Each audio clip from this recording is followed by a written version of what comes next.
So, when you think of Italian-American culture in New York, your mind probably goes straight to Manhattan, right? Little Italy.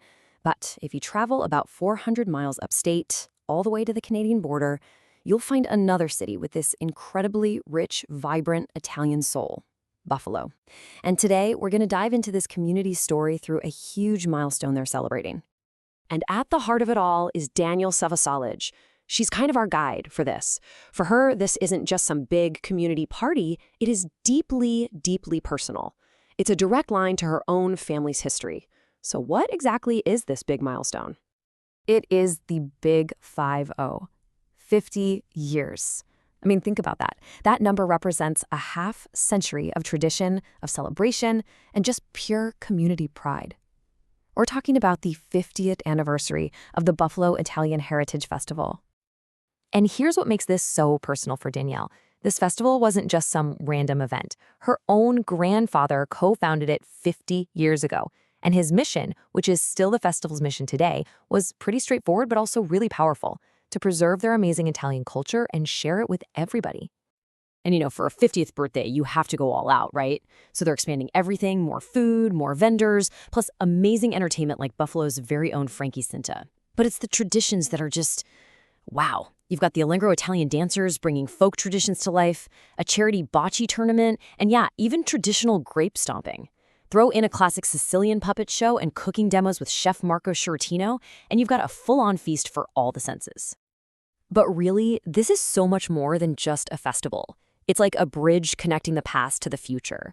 It's about honoring the people who started it all, like Danielle's grandfather, but also making sure the next generation feels that same connection, that same pride.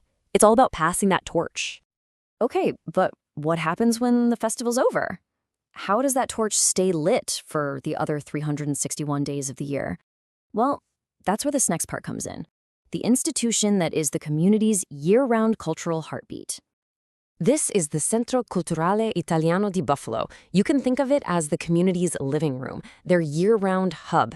Its whole purpose is to keep the culture alive, all of it, the traditions, the history, and the incredible impact Italian Americans have had in the area.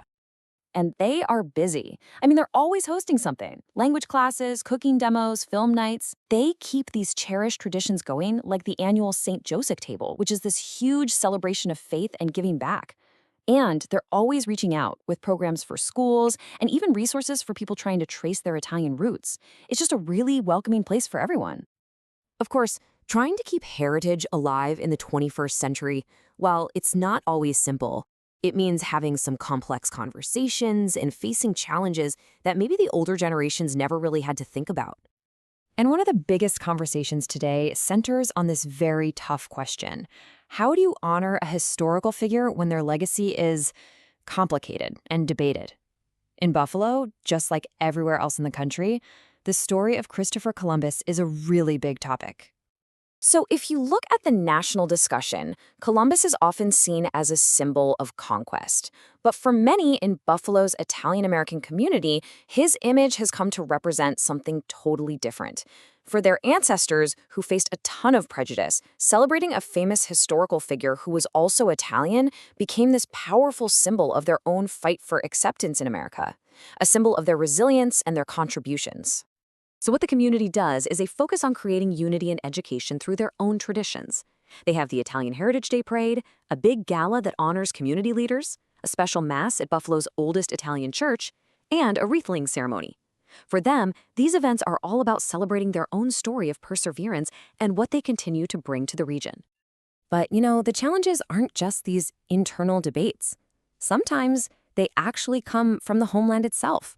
And that can create a whole different kind of worry about the future and that connection to Italy.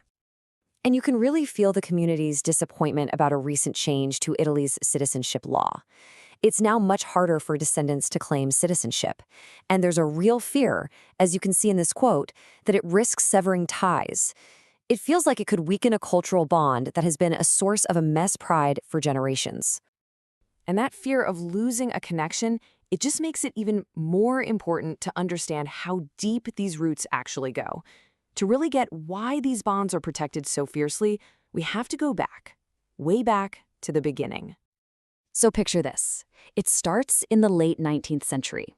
with this huge wave of immigrants coming over between 1880 and 1920, mostly from southern Italy and Sicily.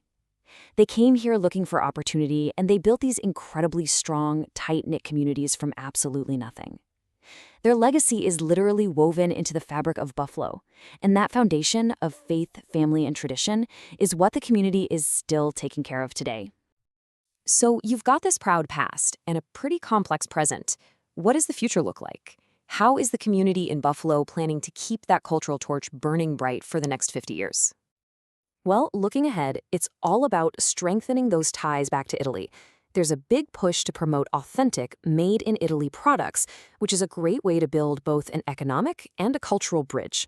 And while everyone was really sad when the Italian honorary consulate in Buffalo closed recently, they're still very hopeful that one day it will come back. And that's really the key thing here. This is not a community that's just sitting back and waiting. They're actively working, they're hopeful, and they are ready to build a stronger relationship with their ancestral homeland. That spirit of the original immigrants, that drive to build something that lasts, it's so clearly alive and well. And really, the story of Buffalo's Italian heart leaves us with a question that I think we can all ask ourselves. It doesn't matter if your roots are in Sicily or somewhere else entirely. How do we all hold on to the traditions that make us who we are, while also navigating all the complexities of the world we live in today?